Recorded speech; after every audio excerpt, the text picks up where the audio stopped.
In 2019, my husband Joe published a book. It's a tale about a 30-something-year-old gay man living in Edinburgh, a diary of misadventures after a relationship breakdown. It's fictional. However, Joe's book contains some real-life experiences. Now, I haven't questioned Joe about everything, which stories are his own and which are made up. However, there's one I recognized when I read it, and it was like a punch in the gut. Near the beginning of the book, Andy, the main character, tells his mum why he can't move back home, why he must move away from the town he grew up in. When Andy was 15, he took a train from Drumgellic to Coatbridge, and a group of lads, aware that Andy was different and perceiving him to be an easy target, subjected him to a brutal assault. The train carriage, filled with onlookers, remained silent as they kicked him and bloodied his shins. Reflecting on that traumatic event, Andy shared with his mother the profound impact it had on his sense of self and belonging. The indifference of those on that train left him with lasting fear, making the town he once called home feel tainted. Every time that Andy caught a bus or saw a group of lads in his hometown, that fear returned.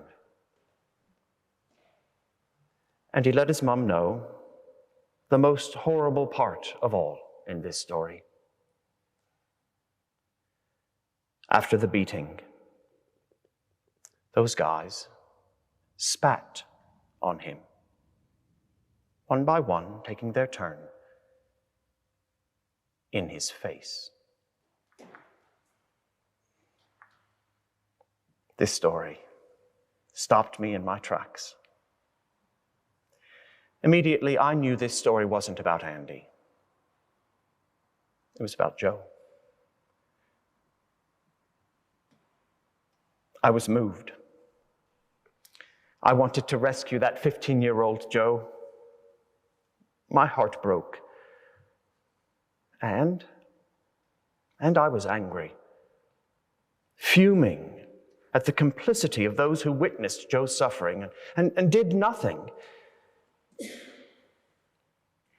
But nothing about this story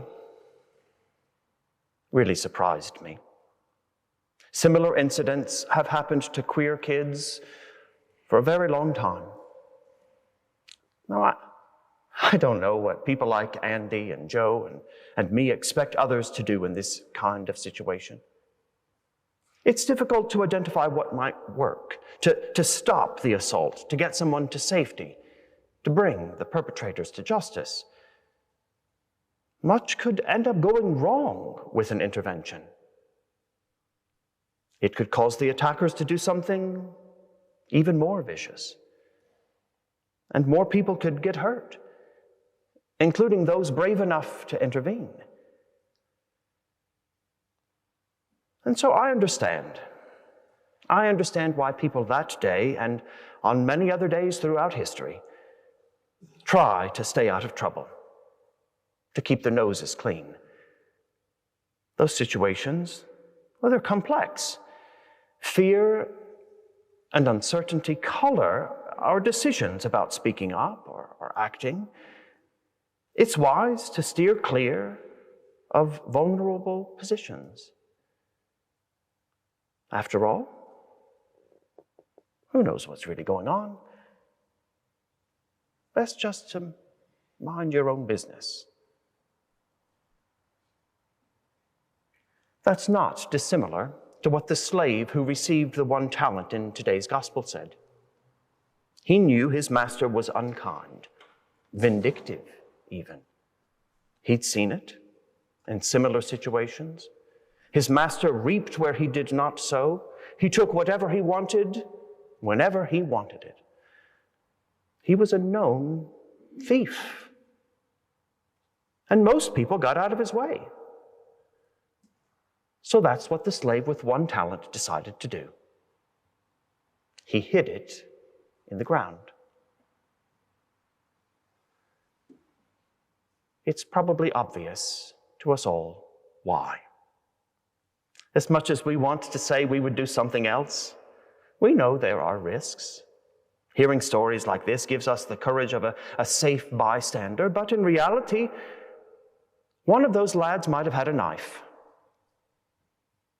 Maybe they'd turn right around and rob us too. Or what if we do something that this unstable and brutal type of person finds a threat or an insult? What then?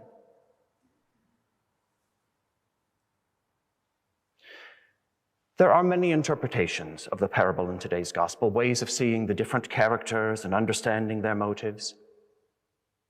But no matter how you read it, this story asks the reader to think about how we act when confronted with cruelty and malice.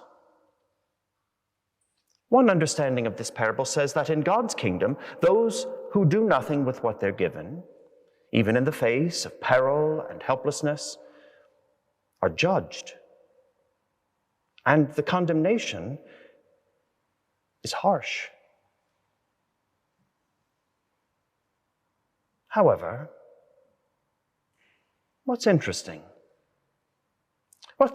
to note in this parable is that it doesn't ask everyday people to be superheroes. We don't have to be Nobel Prize winners or hedge fund managers or ninjas. Folks like you and me don't even have to put ourselves in precarious positions, endangering life and limb. There are options, like investing with the bankers, which require very little risk. But taking no action at all, is blameworthy.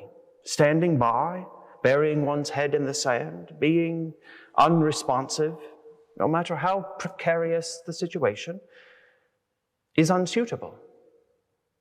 Doing nothing will cause regret.